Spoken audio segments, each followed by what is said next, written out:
this beautiful garden bed started out as an experiment about 4 months ago, so let's talk about it. Number one were these cloches that I made with insect netting to protect all of these squash vines from squash vine borers. So over here, it all worked beautifully. I tried it in another bed across the yard. It did not work. So TBD on the effectiveness of this one.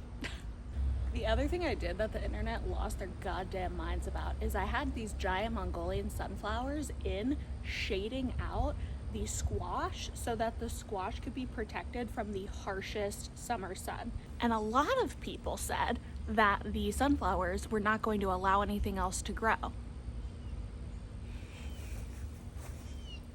I beg to differ. When I cut down the sunflowers, I actually left the stems so that they could decompose and give back to the soil to grow all this squash. Now this was really an accident more than anything else. This is a Mexican torch sunflower that fell over during a storm, and I kind of just left it because I was too pregnant to pick it up, if I'm being honest. And what's crazy is it's growing really well, and now all of these flower stalks are growing up towards the sky. Mexican torch sunflowers are always my most favorite flower. I cannot wait for these all to bloom, especially that one. And then the other experiment I had done was to amend these beds with a certain type of raised bed soil.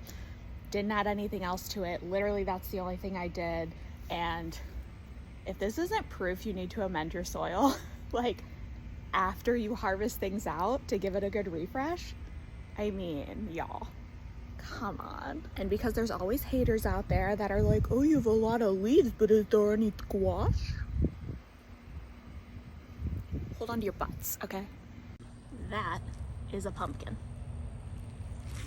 Honey nut squash, honey nut squash, honey nut squash. And just based on the amount of sheer flowers that these vines are putting off, I think we're gonna have plenty of squash here in the next couple of months. Do me a favor and don't forget to fuck around and find out sometimes.